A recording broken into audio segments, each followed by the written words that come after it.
Hello, friends, and welcome to Jessica Dunn. Bleep, bleep, bleep, bleep.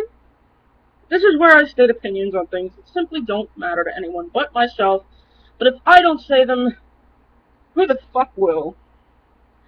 Now, this is something that occurred to me about a month or so ago, and I haven't made a video about it yet because I literally haven't remembered it while making a video or anything like that.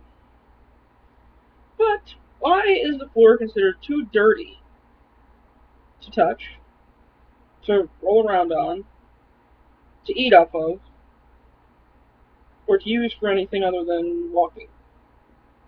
But it's too clean for a dog, cat, any other animal to take a shit or piss or otherwise defecate on. This is something that I just kind of thought of, and I was like, why am I thinking of this? But at the same time, I was like, wait a minute, there's a point to that. I don't know what the point is, but there's a point to it. Isn't the worst kind of mess that your animal can make, like, throwing up, though? Like it's like, really? You couldn't save that till you were outside and then let it come out your ass? Like, really? Or the best is when, like, you see them getting ready to pee and you think you can stop them in time to, like, take them outside. No. You don't want to see me eat? Too bad. And it's a delicious fucking cookie, too, so. I know.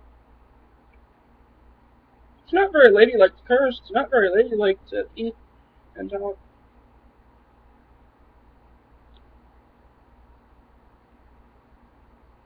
It's not very ladylike to talk about bowel movements while you're eating, like dog shit and cat piss and all that. I think cats are more known for pissing and dogs are more known for shitting. Not that, like, obviously, but like, and animals do both. But you always hear about male cats spraying, and you hear about dogs shitting in other people's yards. So, in my opinion, one is, each one's known for a different thing.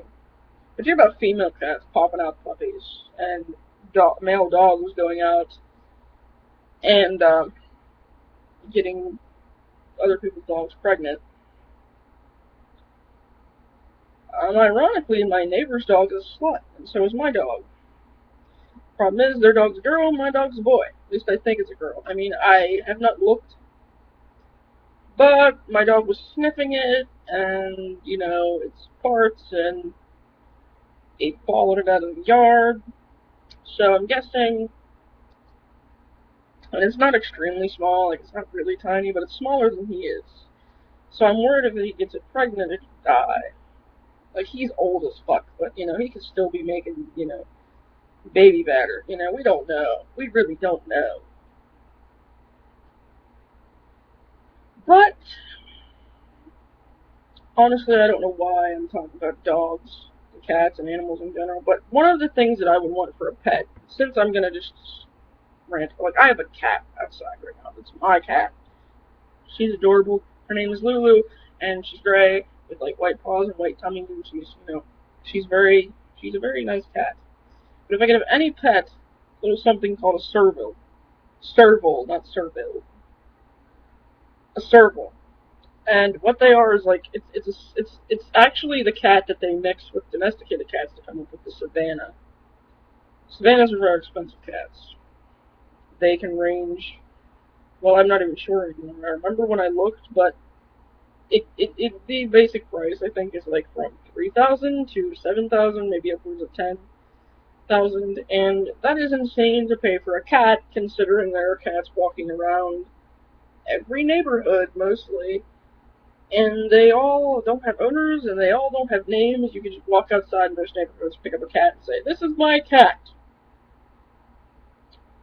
But some people really want the look of a savannah. If you look at them and you look up videos and see how, like, pretty they are and how, like, calm they are, and there's actually a video on the site, they're actually good with kids, which I've never heard of a cat literally, like, being bad with kids. I've heard of kids being bad with cats. Like, we've all seen the 3-year-old going to a fucking, like, person's house, picking up the kitten and, like, petting its head like it's trying to rip its fucking head off. Like, we've all seen that, and we're all like, no, Timmy, no. You feel bad for the animal, but if you try and pull the cat away, you're going to end up with 50 foot of cat string, because the kid is not going to let it go, and is going to end up dead anyway. So you just kind of go, we hope that it's alive. We're not sure. You're like standing by, like the fucking news reporter with a mic. We're standing by to find out if Fluffy is still in fact alive after Timmy tortured it today. Timmy, being a 3-year-old, doesn't know any better, but still we are claiming it was torture. You had to be there to see the look on Fluffy's face. Like you're just kind of sitting there. And I don't know why I did a bit just now about being a news reporter, but it felt right. But anyway, this is the end of my little... So, bye.